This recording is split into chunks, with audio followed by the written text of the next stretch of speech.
सिद्धिप्रदायकाय गुरु ब्रह्मा गुरु विष्णु गुरुदेव महेश्वर गुरु साक्षाತ್ ಪರಬ್ರಹ್ಮ ತಸ್ಮೈ ಶ್ರೀ ಗುರುವೇ ನಮಃ. ನಮಸ್ಕಾರ. ನಾನು ನಿಮ್ಮ ಪಂಡಿತ್ ಲೋಕನಾಥ್ ಭಟ್ ಮಾಡುತ್ತಿರುವಂತಹ ನಮಸ್ಕಾರಗಳು. ಇವತ್ತಿನ ವಿಡಿಯೋದಲ್ಲಿ ನಾನು ತುಲಾ ರಾಶಿಯ ಏಪ್ರಿಲ್ ತಿಂಗಳ ಮಾಸ ಭವಿಷ್ಯವನ್ನು ತಿಳಿಸ್ಕೊಡ್ತಾ ಇದ್ದೇನೆ. ಈ ವಿಡಿಯೋ ನಿಮಗೆ ಇಷ್ಟವಾದಲ್ಲಿ ಈ ವಿಡಿಯೋಗೆ ಲೈಕ್ ಕೊಟ್ಟು ನಮ್ಮ ಚಾನಲ್ ಆದ ರಾಯರ ಭವಿಷ್ಯಕ್ಕೆ ಸಬ್ಸ್ಕ್ರೈಬ್ ಅನ್ನೋದು ಮಾಡಿ. ಮೊದಲಿಗೆ ಗ್ರಹ ಸಂಚಾರದ ವಿಚಾರದ ಬಗ್ಗೆ ನೋಡೋ ಹಾಗಿದ್ರೆ, ನಿಮ್ಮ ರಾಶಿಯಲ್ಲಿ 7ನೇ ಮನೆಯಲ್ಲಿ ಸೂರ್ಯ ಇರೋದ್ರಿಂದ ಸಮಾಜದಲ್ಲಿ ನಿಮ್ಮ ಒಂದು ಸ್ಥಾನಮಾನ ಅನ್ನೋದು ಹೆಚ್ಚಾಗುತ್ತದೆ.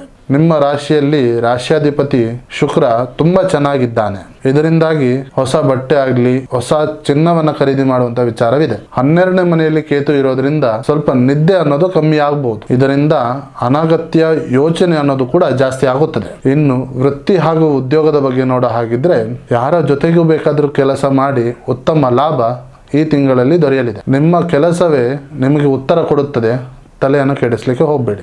ನೀವು ಕ್ರಿಯೇಟಿವಿಟಿ ಅಥವಾ ಮೀಡಿಯಾ ಕ್ಷೇತ್ರದಲ್ಲಿ ಇದ್ದರೆ ನಿಮ್ಮ ಕೆಲಸ ಉತ್ತಮವಾಗಿ ಇರುತ್ತದೆ. ನಿಮ್ಮ ಮೇಲಾಧಿಕಾರಿಗಳ ಜೊತೆ ಮಾತನಾಡುವಂಥ ಸಂದರ್ಭದಲ್ಲಿ ಎಚ್ಚರಿಕೆಯಿಂದ ಇರಿ.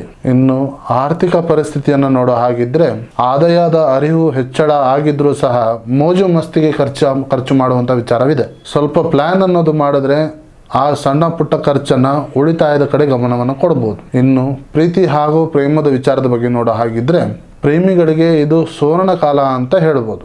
ದೂರದ ಪ್ರಯಾಣ ಮಾಡೋರಿಗೆ ಉತ್ತಮವಾದ ಅವಕಾಶವಿದೆ. ಹೆಂಡತಿಯೇ ಹಾಗೂ ಗಂಡನ ನಡುವೆ ಒಂದು ಸಣ್ಣ ಪುಟ್ಟ ಭಿನ್ನಾಭಿಪ್ರಾಯ ಬರ್ಬೋದು, ಆದರೆ ಪ್ರೀತಿ ಅನ್ನೋದು ಕಮ್ಮಿ ಆಗೋದಿಲ್ಲ. ಮನೆಯಲ್ಲಿ ಏನಾದರೂ ಫಂಕ್ಷನ್ ಮಾಡೋ ಹಾಗಿದ್ರೆ ಈ ತಿಂಗಳು ಉತ್ತಮವಾದ ಸಮಯವಿದೆ. ಇನ್ನು ಆರೋಗ್ಯದ ವಿಚಾರದ ಬಗ್ಗೆ ನೋಡೋ ಹಾಗಿದ್ರೆ, ಸೊಂಟ ನೋವು ಅಥವಾ ಕಾಲು ನೋವು ನಿಮಗೆ ಕಾಣಿಸಬಹುದು. ಈ ತಿಂಗಳು ಸ್ವೀಟ್ಸ್ ಅನ್ನೋದು ಜಾಸ್ತಿ ತಿನ್ಲಿಕ್ಕೆ ಹೋಗಬೇಡಿ. ರಾತ್ರಿಯ ಹೊತ್ತು ಮಲಗೋಕ್ಕಿಂತ ಮುಂಚೆ ಬಿಸಿ ನೀರಿಗೆ ನಿಮ್ಮ ಕಾಲನ್ನು ಇಟ್ಟು ಸ್ವಲ್ಪ ರಿಲ್ಯಾಕ್ಸ್ ಅನ್ನೋದು ಮಾಡಿ. ಈ ರಾಶಿಯವರ ಒಂದು ಪರಿಹಾರದ ಮಾರ್ಗವನ್ನು ನೋಡೋ ಹಾಗಿದ್ರೆ, ಶುಕ್ರವಾರದಂದು ಮಹಾಲಕ್ಷ್ಮಿಯ ಅಷ್ಟೋತ್ತರವನ್ನು ಪಠನೆಯನ್ನು ಮಾಡಿ ಹಸುವಿಗೆ ಬೆಲ್ಲವನ್ನು ತಿನ್ನಿಸಿ. ಪ್ರತಿ ಶುಕ್ರವಾರ ದುರ್ಗಾ ಪರಮೇಶ್ವರಿ ದೇವಸ್ಥಾನಕ್ಕೆ ಹೋಗಿ ಭೇಟಿ ಕೊಡಿ. ಒಟ್ಟಾರೆಯಾಗಿ ಇದಾಗಿದ್ದು ತುಲಾ ರಾಶಿಯ ಮಾಸ ಭವಿಷ್ಯ. ಈ ವಿಡಿಯೋ ನಿಮಗೆ ಇಷ್ಟವಾದಲ್ಲಿ ಈ ವಿಡಿಯೋಗೆ ಲೈಕ್ ಕೊಟ್ಟು ನಮ್ಮ ಚಾನಲ್ ಆದ ರಾಯರ ಭವಿಷ್ಯಕ್ಕೆ ಸಬ್ಸ್ಕ್ರೈಬ್ ಅನ್ನೋದು ಮಾಡಿ.